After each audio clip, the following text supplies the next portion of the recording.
నమస్కారం, ఈటీవీ న్యూస్కు స్వాగతం. ముందుగా ముఖ్యాంశాలు.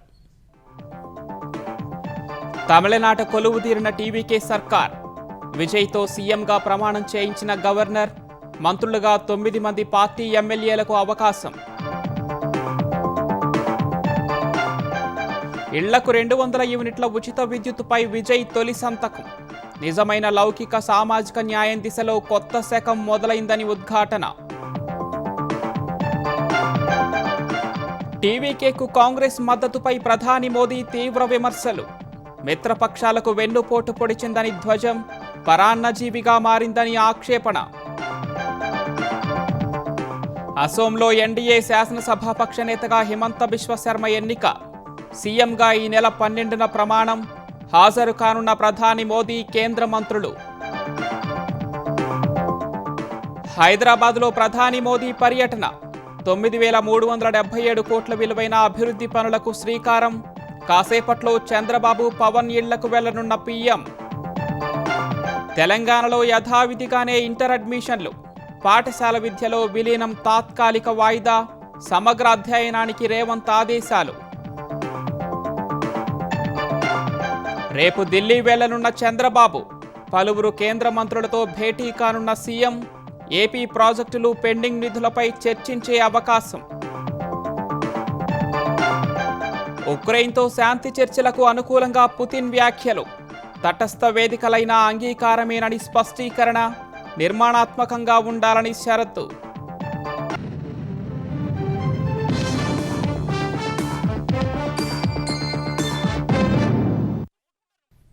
తమిళనాడు రాజకీయ చరిత్రలో సరికొత్త అధ్యాయం మొదలైంది.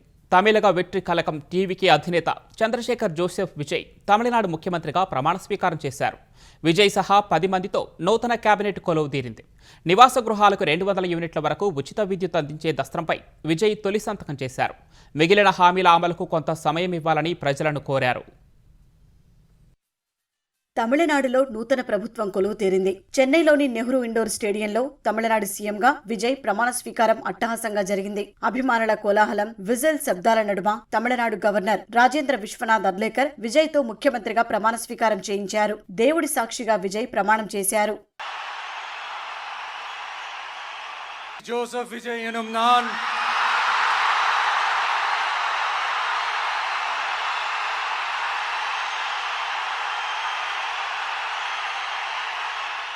ప్రమాణ స్వీకారానికి విజయ్ తల్లిదండ్రులు ఎస్ఏ చంద్రశేఖర్, శోభా చంద్రశేఖర్, ఇతర కుటుంబ సభ్యులు తరలివచ్చారు. సినీ నటి త్రిష కూడా హాజరయ్యారు. టీవీకే నేతలు, కాంగ్రెస్ అగ్రనేత రాహుల్ గాంధీ సహా టీవీకేకు మద్దతిస్తున్న పార్టీల నాయకులు కూడా తరలివచ్చారు. పలువురు సినీ ప్రముఖులు సైతం విజయ్ ప్రమాణ స్వీకారానికి వచ్చారు. విజయ్ తర్వాత 9 మంది టీవీకే నాయకులు, మంత్రులుగా ప్రమాణ స్వీకారం చేశారు.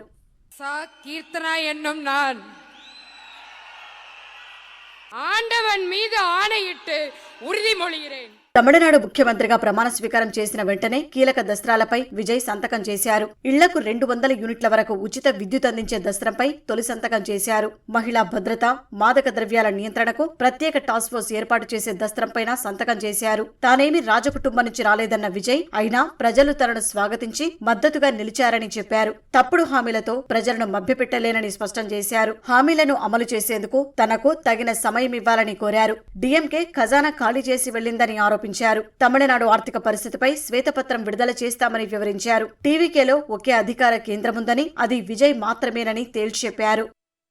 பெண்கள், இளைஞர்கள், விவசாயிகள், அரசு ஊழியர்கள், ஆசிரியர்கள், உழைக்கிற மக்கள், மீனவர்கள் எல்லாருமே நம்ம டிவிகே அரசுல நல்லா இருப்போம். பிறப்புக்கும் எல்லா உயிர்க்கும் அப்படின்றத நம்ம சமரசம் இல்லாத அடிப்படை கோட்பாடு.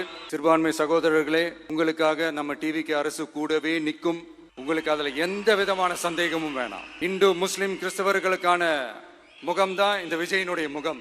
அதுல 100% நீங்க இந்த விஜயை நம்பலாம். இப்படி ஒரு சூழலை ஏற்படுத்தி கொடுத்த தமிழ்நாட்டு மக்கள், ஒட்டுமொத்த மக்கள், உங்கள் அனைவருக்கும் இந்த நேரத்தில் என்னுடைய நன்றியை தெரிவிச்சு, இன்னொருத்தவங்களுக்கு முக்கியமா நான் நன்றி சொல்லணும். அது இந்த விஜய் மாமாவோட குட்டி நண்பி. உங்களுக்காக உங்க ஃபியூச்சரை மைண்ட்ல வச்சுக்கிட்டு எல்லா நல்ல விஷயங்களையும் உங்களுக்காக இந்த விஜய் மாமா செஞ்சு கொடுப்பான். கான்ஃபிடென்ட்டா இருங்க. எல்லாருமா சேர்ந்து ஒரு ஃப்ரெஷ் கவர்னன்ஸ், ஒரு நியூ கவர்னன்ஸ் ஒன்று கொடுப்போம். This is a new beginning of a real secular social justice starts now. మంత్రులుగా ప్రమాణ స్వీకారం చేసిన వారిలో మిత్రపక్షాల నేతలు ఎవరూ లేరు. మిత్రపక్షాలను సంప్రదించిన తర్వాత కేబినెట్ విస్తరణ చేయనున్నట్లు సమాచారం. అసెంబ్లీ ఎన్నికల్లో 107 స్థానాలు సాధించి అతిపెద్ద పార్టీగా నిలిచిన టీవీకేకు ప్రభుత్వ ఏర్పాటు కోసం 11 మంది ఎమ్మెల్యేల మద్దతు అవసరం కాగా తొలుత కాంగ్రెస్, తర్వాత వామపక్షాలు మద్దతు తెలిపాయి. తీవ్ర ఉత్కంఠ తర్వాత నిన్న వీసీకే, ఐయుఎంఎల్ మద్దతు ప్రకటించాయి. ఫలితంగా టీవీకే మెజార్టీ 120కి చేరడంతో విజయ్ని ముఖ్యమంత్రిగా గవర్నర్ ఆర్లేకర్ నియమించారు. మే 13 లోపు అసెంబ్లీలో బలం నిరూపించుకోవాలని ఆదేశించారు. కాంగ్రెస్ పార్టీ మిత్రపక్షాలను, ప్రజలను వెన్నుపోటు పొడిచిందని ప్రధాని నరేంద్ర మోదీ ఆరోపించారు. ప్రాంతీయ పార్టీల అండతో మనుగడ సాగిస్తున్న ప్రాణజీవి రాజకీయ శక్తిగా కాంగ్రెస్ను అభివర్ణించారు. కర్ణాటకలో పర్యటించిన ప్రధాని మోదీ బీజేపీ కార్యకర్తలు, మద్దతుదారులను ఉద్దేశించి ప్రసంగించారు. తమిళనాడులో దీర్ఘకాలిక మిత్రపక్షమైన డీఎంకేను కాంగ్రెస్ వెన్నుపోటు పొడిచిందని ప్రధాని మోదీ ఆరోపించారు. రాజకీయ సమీకరణాలు మారినప్పుడల్లా ఆ పార్టీ తన సొంత కూటమి భాగస్వాములకు వ్యతిరేకంగా మారుతుందని దుయ్యబట్టారు. ఒకప్పుడు 400కు పైగా లోక్సభ స్థానాలను గెలుచుకున్న కాంగ్రెస్ ఇప్పుడు పొత్తులు ఉన్నప్పటికీ 100 సీట్ల మార్కును కూడా దాటలేకపోతోందని ఎద్దేవా చేశారు. బెంగాల్లో ఒకప్పుడు 3 బీజేపీ ఎమ్మెల్యేలు మాత్రమే ఉండేవారని మోదీ గుర్తు చేశారు.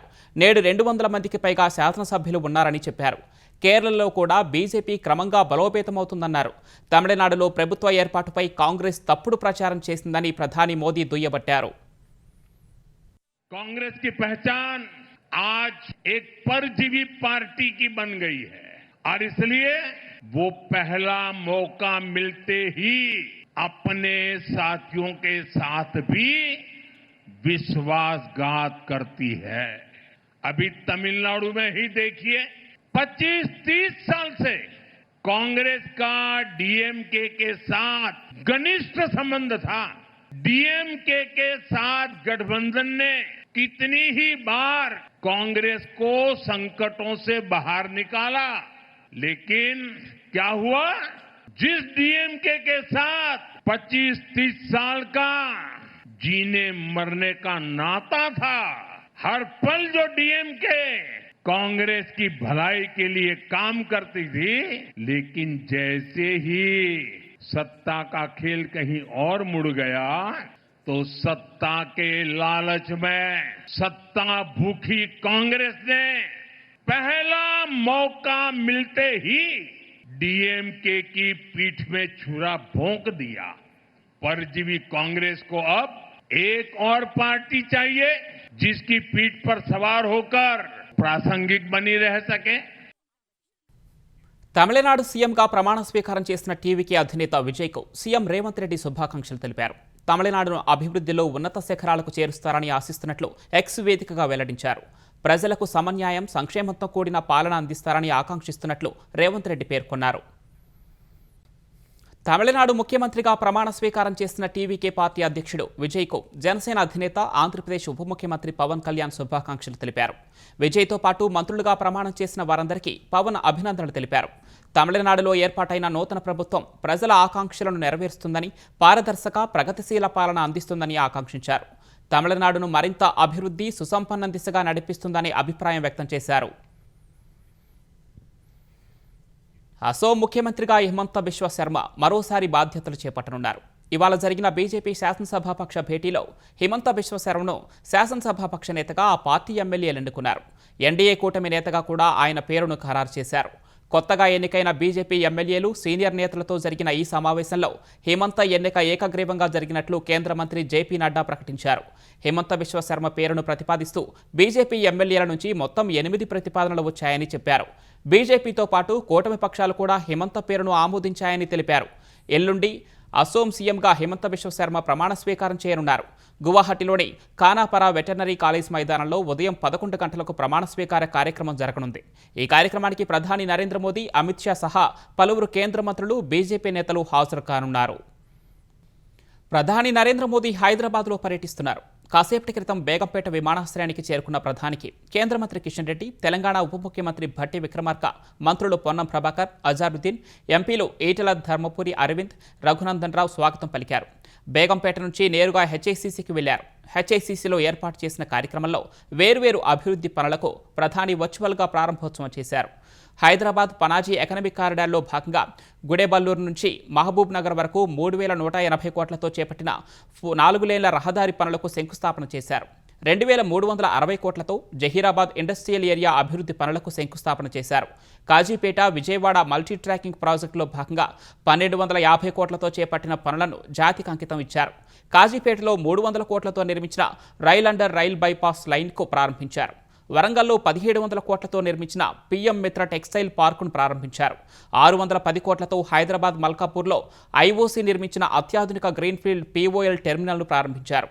అనంతరం ప్రధాని ఇటీవల శస్త్రచికిత్స చేయించుకున్న ఏపీ ఉప ముఖ్యమంత్రి పవన్ కళ్యాణ్ను ఆయన ఇంటికి వెళ్లి పరామర్శించనున్నారు. ఆ తర్వాత జూబ్లీహిల్స్లో ఏపీ సీఎం చంద్రబాబు నివాసానికి వెళ్లనున్నారు. సాయంత్రం బేగపేట విమానాశ్రయంలో బీజేపీ ముఖ్య నేతలతో భేటీ కానున్న మోదీ తెలంగాణలో నెలకొన్న తాజా రాజకీయ పరిస్థితులపై ఆరా తీయనున్నారు. పార్టీ బలోపేతానికి చేపట్టాల్సిన అంశాలపై దిశానిర్దేశం చేయనున్నారు. ఆ తర్వాత సికింద్రాబాద్ పరేడ్ మైదానంలో జరిగే బహిరంగ సభలో పాల్గొంటారు. और ट्रांसपोर्टेशन की गति भी तेज होगी। साथियों, 21वीं सदी की इस दुनिया में बिना ऊर्जा सब काम ठप पड़ जाता है। एनर्जी सिक्योरिटी का क्या महत्व है, ये आज दुनिया का हर व्यक्ति महसूस कर रहा है। इसलिए भारत की एनर्जी सिक्योरिटी पर हमारी केंद्र सरकार अभूतपूर्व निवेश कर रही है। मलकापुर में इंडियन ऑयल के नए टर्मिनल का उद्घाटन इसी दिशा में एक बड़ा कदम है। यह टर्मिनल तेलंगाना की बढ़ती एनर्जी नीड्स को पूरा करेगा, सप्लाई चेन को मजबूत करेगा। साथियों, बीते सालों में सोलर पावर के मामले में भारत दुनिया के टॉप देशों में पहुंच चुका है। पेट्रोल में इथेनॉल ब्लेंडिंग को लेकर अभूतपूर्व काम हुआ है। पहले हमने 100% एलपीजी कवरेज पर फोकस किया, अब हम पाइप से सस्ती गैस पर फोकस कर रहे हैं, सीएनजी आधारित व्यवस्था को प्रमोट कर रहे हैं। అంతకుముందు మాట్లాడిన సీఎం రేవంత్ రెడ్డి దేశానికి సింహభాగం ఆదాయం ఇస్తున్న 6 నగరాలను కేంద్రం ప్రోత్సహించాలని కోరారు. దేశాభివృద్ధిలో ఢిల్లీ, ముంబై, చెన్నై, కోల్కతా, బెంగళూరు, హైదరాబాద్ కీలక పాత్ర పోషిస్తున్నాయని తెలిపారు. వీటిని మరింత ప్రోత్సహించాలని కోరారు. దేశ జీడీపీకి తెలంగాణ 5% వాటా ఇస్తోందన్నారు. 2047 నాటికి $30 ట్రిలియన్ ఆర్థిక వ్యవస్థను కేంద్రం లక్ష్యంగా పెట్టుకుంటే అందులో తెలంగాణ $3 ట్రిలియన్ వాటా ఇవ్వాలని లక్ష్యంగా పెట్టుకుందన్నారు. తెలంగాణ ప్రతిపాదించిన కీలక ప్రాజెక్టులపై ప్రధాని మోదీ దృష్టి సారించాలని కోరారు. जिस दिन प्रधानमंत्री नरेंद्र मोदी जी ने विकसित भारत घोषण पत्र निकाला, उसी दिन हम लोग ये तय किए विकसित भारत के साथ जोड़ने के लिए हम तेलंगाना राइजिंग 2047।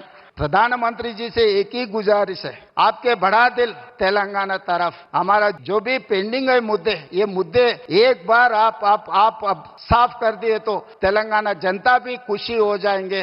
आपके नेतृत्व में इस देश को जैसा तरक्की करना चाह रहा है, तेलंगाना भी उसमें हिस्सादार बनकर हम आगे जाएंगे। और तेलंगाना में जो तरक्की हो रहा है, आपका मदद जरूर हम ले लेंगे। जब देश की बात आए तो हम राजनीति नहीं करते, जब देश तरक्की करना है, देश के लिए हम अब साथ रहकर, हम साथ खड़े होकर देश को आगे लेकर जाएंगे। तेलंगाना मुख्यमंत्री के नाते से मैं वादा करता हूं, आपको 2034 में $1 trillion economy, by 2047 $3 trillion economy, विकसित भारत में हम जोड़ेंगे। तेलंगाना राइजिंग 2047 घोषणा पत्र कामयाब हो जाएंगे। आपके साथ मिलकर ये राज्य ने काम करने वाले हैं। धन्यवाद प्रधानमंत्री जी।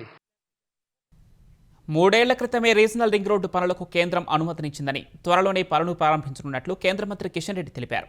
తెలంగాణలో 42 రైల్వే స్టేషన్ల అభివృద్ధి పనులు జరుగుతున్నట్లు వెల్లడించారు. 200 కోట్లతో సికింద్రాబాద్ స్టేషన్ అభివృద్ధి చేస్తున్నట్లు తెలిపారు.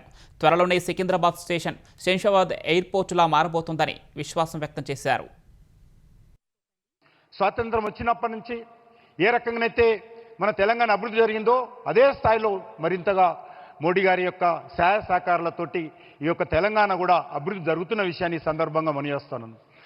ముఖ్యమంత్రి గారు ఈ మధ్యలో చెప్పినటువంటి 2 అంశాలు, ఎందుకంటే 3 సంవత్సరాల క్రితమే ఈ యొక్క రీజనల్ రింగ్ రోడ్డు సంబంధించినటువంటి పనులు మరి ఆ రోజు కేంద్ర ప్రభుత్వం అంగీకరించింది. దానికి సంబంధించినటువంటి ల్యాండ్ అక్విజిషన్ పనులు వేగవంతంగా జరుగుతూ ఉన్నాయి. త్వరలోనే క్యాబినెట్ అప్రూవల్ అయిపోతే రీజనల్ రింగ్ రోడ్డు కూడా వెంటనే కేంద్ర ప్రభుత్వము పనులు ప్రారంభిస్తుందనే విషయాన్ని కూడా ఈ సందర్భంగా మనవి చేస్తా ఉన్నాను. ముఖ్యమంత్రి చంద్రబాబు రేపు ఢిల్లీలో పర్యటించనున్నారు. హైదరాబాద్ నుంచి ఢిల్లీ వెళ్లనున్న సీఎం రేపు ఉదయం 11:30 గంటలకు కేంద్ర హోంమంత్రి అమిత్ షాతో భేటీ కానున్నారు. అనంతరం కేంద్ర జలశక్తి శాఖ మంత్రి సిఆర్ పాటిల్తోనూ సమావేశమవుతారు. రాష్ట్రానికి సంబంధించిన వివిధ ప్రాజెక్టులు, నిధులకు సంబంధించిన అంశాలపై కేంద్ర మంత్రులతో సీఎం చర్చించనున్నారు. తర్వాత మధ్యాహ్నం 3 గంటలకు సీఎంతో ప్రపంచ బ్యాంకు ప్రతినిధులు భేటీ కానున్నారు. సాయంత్రం 4 గంటలకు హోటల్ తాజ్ ప్యాలెస్లో భారత పరిశ్రమల సమాఖ్య బిజినెస్ సమ్మిట్కు సీఎం హాజరవుతారు. అనంతరం ప్రధాని ఆర్థిక సలహా మండలి చైర్మన్ సూర్యదేవర మహేంద్రదేవ్తో పాటు నీతి ఆయోగ్ సభ్యులతో చంద్రబాబు సమావేశమవుతారు. సోమవారం రాత్రికి ఢిల్లీలోనే సీఎం బస చేయనున్నారు. తెలంగాణలో ఈ ఏడాది ఇంటర్ అడ్మిషన్లను యథావిధిగా కొనసాగించనున్నట్లు ప్రభుత్వం ప్రకటించింది. పాఠశాల విద్యలో ఇంటర్మీడియట్ని విలీనం చేసే అంశంపై అధికారులతో సమీక్షించిన సీఎం రేవంత్ రెడ్డి ఈ ఏడాది ఇంటర్ ప్రవేశాలు చేపట్టాలని అధికారులను ఆదేశించారు. ప్రవేశాలకు సమయం తక్కువగా ఉండటం సహా ఇంటర్ను పాఠశాల విద్యలో విలీనం చేసే ప్రక్రియకు సాంకేతిక సమస్యలు అడ్డుగా ఉండటం వల్ల విద్యార్థుల ప్రయోజనాలకు భంగం వాటిల్లకుండా వెంటనే ప్రవేశాల ప్రక్రియ చేపట్టాలని సీఎం సూచించారు. పాఠశాల విద్యలో విలీనంపై సాంకేతిక సమస్యలను క్షుణ్ణంగా అధ్యయనం చేయాల్సి ఉన్నందున ఈ ప్రక్రియను తాత్కాలికంగా వాయిదా వేయాలని నిర్ణయించారు. విలీన ప్రక్రియకు సంబంధించి భాగస్వాములతో విస్తృత సంప్రదింపులు నిర్వహించాలని సీఎం అధికారులను ఆదేశించారు. ఈ అంశంపై తెలంగాణ ఎడ్యుకేషన్ పాలసీపై నియమించిన కమిటీ అధ్యయనం చేసి నివేదిక సమర్పించాలని సూచించారు. అనంతరం శాసనసభలో చర్చించి తుది నిర్ణయం తీసుకుందామని ముఖ్యమంత్రి స్పష్టం చేశారు. ఈ నేపథ్యంలో ఈ ఏడాది యథావిధిగా ఇంటర్ అడ్మిషన్ల ప్రక్రియ కొనసాగుతుందని తెలంగాణ ప్రభుత్వం ప్రకటించింది. ఆంధ్రప్రదేశ్లో ప్రతిభ గల పేద ముస్లిం విద్యార్థులకు సువర్ణావకాశం కల్పిస్తున్నట్లు రెవెన్యూ శాఖ మంత్రి అనగాని సత్యప్రసాద్ ప్రకటించారు. ఉచితంగా ఇంటర్మీడియట్ విద్యను అందిస్తున్నట్లు వివరించారు. తెల్ల రేషన్ కార్డు వంటి స్టేట్ బోర్డులో 450 మార్కులు, CBSEలో 75% కంటే ఎక్కువ మార్కులు వచ్చిన విద్యార్థులకు ఈ అవకాశం కల్పిస్తున్నట్లు మంత్రి తెలిపారు. ప్రవేశ పరీక్ష ద్వారా విద్యార్థుల ఎంపిక జరుగుతుందని వివరించారు. ఎంపికైన విద్యార్థులకు ఉచిత హాస్టల్, భోజనం, పాఠ్యపుస్తకాలు, బోధనతో పాటు IIT, JEE, NEET, MCETలకు ప్రత్యేక కోచింగ్ ఇవ్వనున్నట్లు తెలిపారు. ప్రవేశ పరీక్ష దరఖాస్తుకు ఈ నెల 12న చివరి తేదీ అని మంత్రి వెల్లడించారు. ఆంధ్రప్రదేశ్లో 5 ఏళ్లలో 20 లక్షల ఉద్యోగాలు కల్పిస్తామని హామీని నెరవేర్చే దిశగా కూటమి ప్రభుత్వం ముందుకు సాగుతోందని గిరిజన సంక్షేమ శాఖ మంత్రి గుమ్మడి సంధ్యారాణి తెలిపారు. 23 నెలల్లోనే 24 లక్షల ఉద్యోగాల కల్పనకు సరిపడా పెట్టుబడులు సాధించామని వెల్లడించారు.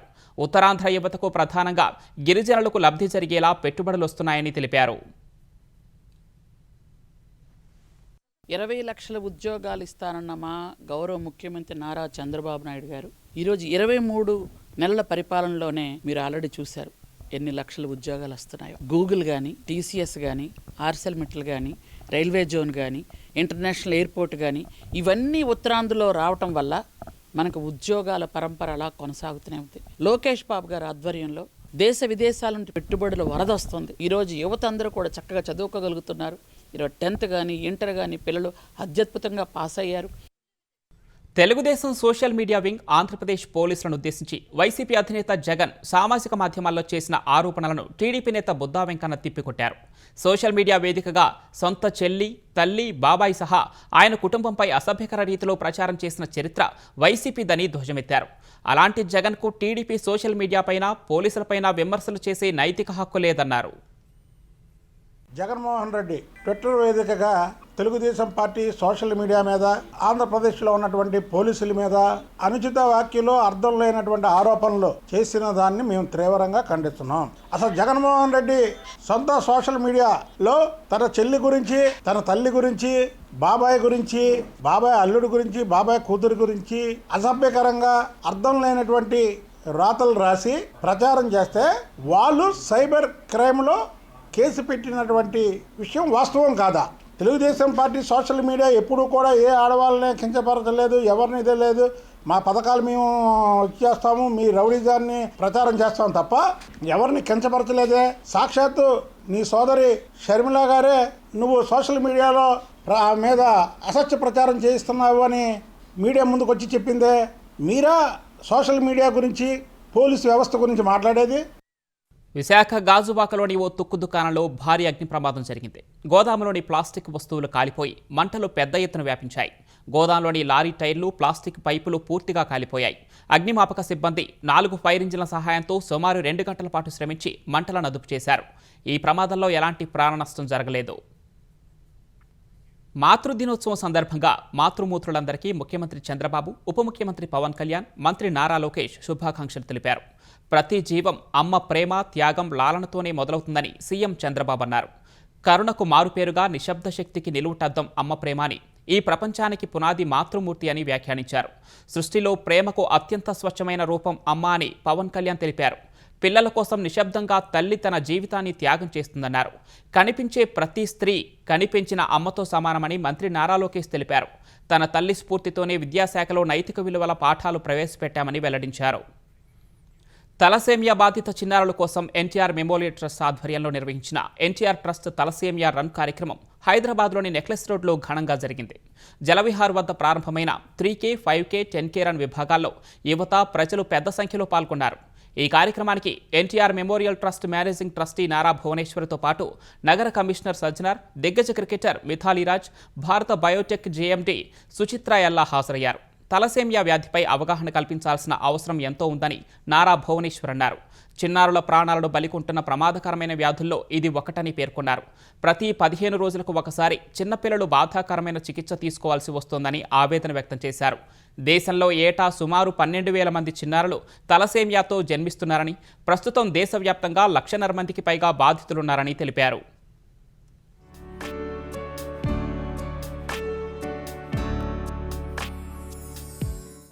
రష్యా, ఉక్రెయిన్ మధ్య కొనసాగుతున్న యుద్ధానికి ముగింపు పలికే దిశగా రష్యా అధ్యక్షుడు పుతిన్ కీలక ప్రకటన చేశారు. శాంతి చర్చల కోసం 3వ దేశంలో భేటీ అయ్యేందుకు రష్యా సిద్ధంగా ఉందని స్పష్టం చేశారు.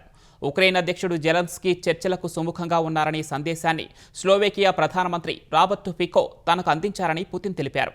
జెలెన్స్కీ సిద్ధంగా ఉంటే మాస్కో రావచ్చని, లేదా ఉభయ దేశాలకు ఆమోదయోగ్యమైన ఏదైనా 3వ దేశంలో సమావేశం కావడానికి తమకు ఎలాంటి అభ్యంతరం లేదని పుతిన్ పేర్కొన్నారు. అయితే ఈ చర్చలు మాటలకే పరిమితం కాకుండా ఖచ్చితమైన శాంతి ఒప్పందానికి దారితీసేలా ఉండాలని ఆయన షరతు విధించారు. మే 9న రష్యా నిర్వహించే విక్టరీ పరేడ్ సందర్భంగా మాస్కోలోని రెడ్ స్క్వేర్ ప్రాంతాన్ని ఉక్రెయిన్ దాడుల పరిధి నుంచి మినహాయిస్తూ జెలెన్స్కీ ఒక ఉత్తర్వుపై సంతకం చేశారు. మరోవైపు రక్షణ శాఖ మంత్రి శుక్రవారం అర్ధరాత్రి నుంచి ఆదివారం వరకు యుద్ధక్షేత్రంలో సైనిక కార్యకలాపాలు నిలిపివేస్తున్నట్లు ప్రకటించింది. ఇరు దేశాల మధ్య కుదిరిన ఈ తాత్కాలిక కాల్పుల విరమణ శాంతి దిశగా ఒక మంచి అడుగు అని అమెరికా అధ్యక్షుడు ట్రంప్ సామాజిక మాధ్యమాల వేదికగా పేర్కొన్నారు. ఇరాన్ చమురు ట్యాంకర్లు, వాణిజ్య నౌకలపై ఎలాంటి దాడి జరిగినా మధ్యప్రాచ్యంలో అమెరికా స్థావరాలు, శత్రు నౌకలపై భారీ ప్రతిదాడి ఉంటుందని ఇస్లామిక్ రెవల్యూషనరీ గార్డ్ కోర్ నౌకాదళం హెచ్చరించింది. శుక్రవారం 2 ఇరాన్ చమురు ట్యాంకర్లపై అమెరికా దాడి చేసిన నేపథ్యంలో ఇరాన్ ప్రభుత్వ టీవీ ద్వారా నౌకాదళం ఈ హెచ్చరిక చేసింది. అయితే ఇరాన్ ఓడరేవుల వద్ద తాము విధించిన దిగ్బంధనాన్ని ఉల్లంఘించేందుకు యత్నించిన 2 ఇరాన్ ట్యాంకర్లను శుక్రవారం నిలిపివేసినట్లు అమెరికా సైన్యం తెలిపింది. దానికి కొన్ని గంటల ముందు 3 యుద్ధ నౌకలపై దాడులను తిప్పికొట్టామని పేర్కొంది. జలసంధిలోని ఇరాన్ సైనిక స్థావరాలపై దాడులు చేశామని అమెరికా సైన్యం వెల్లడించింది. యుద్ధం ముగించడానికి అమెరికా చేసిన ప్రతిపాదనలపై ఇరాన్ స్పందన కోసం ట్రంప్ సర్కార్ ఎదురుచూస్తోంది. హర్మూస్ జలసంధిని తెరవాలని, టెహ్రాన్ అణు కార్యక్రమం నిలిపివేయాలనే అంశాలపై టెహ్రాన్కు అమెరికా కొన్ని ప్రతిపాదనలు చేసింది. వీటిపై ఇరాన్ ఇంకా అధికారికంగా స్పందించలేదు. మరోవైపు సుప్రీం లీడర్ ముస్తఫా ఖమేనీ సంపూర్ణ ఆరోగ్యంతో ఉన్నారని, త్వరలోనే ప్రజల ముందుకు వస్తారని ఇరాన్ ఉన్నతాధికారి తెలిపారు. యుద్ధం ప్రారంభంలో జరిగిన దాడుల్లో ముస్తఫా మోకాలు, వెన్నుకు గాయాలయ్యాయని, అవి చాలా వరకు నయమయ్యాయని తెలిపారు. ఇరాన్ ప్రధాన ముడి చమురు ఎగుమతి టెర్మినల్ అయిన కర్గ్ ద్వీపం పశ్చిమ భాగం నుంచి సముద్రంలోకి చమురు లీక్ అవుతోంది. మంగళవారం నుంచి ఇప్పటి వరకు కర్గ్ ద్వీపం నుంచి సుమారు 80,000 బ్యారెళ్ల చమురు సముద్రంలోకి లీక్ అయినట్లు సముద్ర ఇంటెలిజెన్స్ సంస్థ విండ్వార్డ్ ఏఐ సీఈఓ అమీ డేనియల్ అంచనా వేశారు. ఈ చమురు లీకేజీకి సాంకేతిక లోపం కారణమా లేక వైమానిక దాడి వల్ల అనేది స్పష్టత లేదు. ప్రాథమిక అంచనాలు, ఉపగ్రహ చిత్రాలను బట్టి చూస్తే సముద్రంలో లీక్ అయిన చమురు క్రమంగా చెదిరిపోతోంది. గాలి అలలు, సముద్రంలో పరిస్థితులను బట్టి చమురు తెట్టులో కొంత భాగం ఇప్పటికే కొన్ని సముద్ర ఆవాసాలను ప్రభావితం చేసే అవకాశం ఉందని గ్రీన్ పీస్ జర్మనీ నిపుణురాలు నినా నోయెల్ తెలిపారు.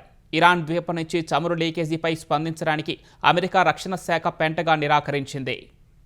దీర్ఘకాలిక అనారోగ్యంతో బాధపడుతున్న కర్ణాటక ప్రణాళిక గణాంక శాఖ మంత్రి డి సుధాకర్ ఈ తెల్లవారుజామున కన్నుమూశారు. ఆయన వయస్సు 66 ఏళ్లు. 2 నెలలుగా ఊపిరితిత్తుల ఇన్ఫెక్షన్తో బాధపడుతున్న ఆయన బెంగళూరులోని కృష్ణా ఇన్స్టిట్యూట్ ఆఫ్ మెడికల్ సైన్సెస్లో చికిత్స పొందుతున్నారు. ఈ తెల్లవారుజామున ఆయన తుదిశ్వాస విడిచినట్లు ఆసుపత్రి వైద్యులు ప్రకటన విడుదల చేశారు. సుధాకర్ సీనియర్ కాంగ్రెస్ నాయకుల్లో ఒకరు. చిత్రదుర్గ్ జిల్లా హిరియూరు నియోజకవర్గ ఎమ్మెల్యే అయిన సుధాకర్ మృతి పట్ల కర్ణాటక ముఖ్యమంత్రి సిద్ధరామయ్య సంతాపం తెలిపారు. సుధాకర్ ప్రజాసేవ పట్ల ఎంతో శ్రద్ధ, నిబద్ధత ఉన్న వ్యక్తి అని వెల్లడించారు. సుధాకర్ ఆదర్శవంతమైన ప్రజాసేవ చేశారని కర్ణాటక ఉప ముఖ్యమంత్రి డీకే శివకుమార్ అన్నారు. సుధాకర్ ఆత్మకు భగవంతుడు శాంతిని ప్రసాదించాలని ప్రార్థిస్తున్నట్లు తెలిపారు. కర్ణాటక ప్రతిపక్ష నేత ఆర్ అశోక్ కూడా సుధాకర్ మృతి పట్ల సంతాపం వ్యక్తం చేశారు. సేవ, సంస్కృతి, సంప్రదాయాలకు భారత్ పుట్టినిల్లు అని ప్రధాని నరేంద్ర మోదీ అన్నారు. ఆధ్యాత్మికత, సేవాభావంలో భారత్ ఎప్పుడూ ముందు వరుసలో ఉంటుందని చెప్పారు. బెంగళూరులోని ఆర్ట్ ఆఫ్ లివింగ్ 45వ వార్షికోత్సవంలో పాల్గొన్న ప్రధాని అక్కడ నూతనంగా నిర్మించిన ధ్యాన్ మందిర్ని ప్రారంభించారు. ఈ ధ్యాన్ మందిర్ రాబోయే తరాలకు శాంతిని అందించే కేంద్రంగా నిలుస్తుందని ఆశాభావం వ్యక్తం చేశారు.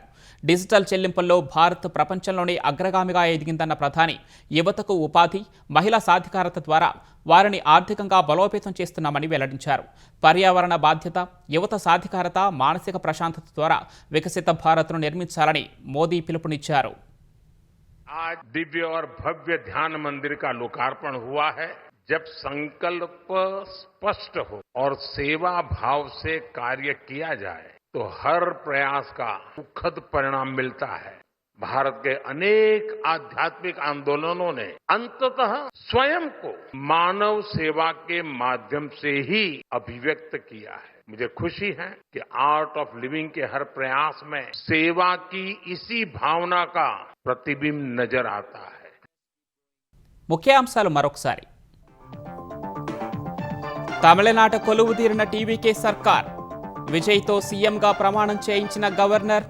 మంత్రులుగా 9 మంది పార్టీ ఎమ్మెల్యేలకు అవకాశం. ఇళ్లకు 200 యూనిట్ల ఉచిత విద్యుత్తుపై విజయ్ తొలి సంతకం. నిజమైన లౌకిక సామాజిక న్యాయం దిశలో కొత్త శకం మొదలైందని ఉద్ఘాటన. టీవీకేకు కాంగ్రెస్ మద్దతుపై ప్రధాని మోదీ తీవ్ర విమర్శలు. మిత్రపక్షాలకు వెన్నుపోటు పొడిచిందని ధ్వజం. పరాన్నజీవిగా మారిందని ఆక్షేపణ. అసోంలో ఎన్డీఏ శాసనసభాపక్ష నేతగా హిమంత బిశ్వ శర్మ ఎన్నిక. సీఎంగా ఈ నెల 12న ప్రమాణం. హాజరు కానున్న ప్రధాని మోదీ, కేంద్ర మంత్రులు. హైదరాబాద్లో ప్రధాని మోదీ పర్యటన. 9,377 కోట్ల విలువైన అభివృద్ధి పనులకు శ్రీకారం. కాసేపట్లో చంద్రబాబు, పవన్ ఇళ్లకు వెళ్లనున్న పీఎం. తెలంగాణలో యథావిధిగానే ఇంటర్ అడ్మిషన్లు. పాఠశాల విద్యలో విలీనం తాత్కాలిక వాయిదా. సమగ్ర అధ్యయనానికి రేవంత్ ఆదేశాలు. రేపు ఢిల్లీ వెళ్లనున్న చంద్రబాబు. పలువురు కేంద్ర మంత్రులతో భేటీ కానున్న సీఎం. ఏపీ ప్రాజెక్టులు, పెండింగ్ నిధులపై చర్చించే అవకాశం. ఉక్రెయిన్తో శాంతి చర్చలకు అనుకూలంగా పుతిన్ వ్యాఖ్యలు. తటస్థ వేదికలైన అంగీకారమేనని స్పష్టీకరణ. నిర్మాణాత్మకంగా ఉండాలని షరతు.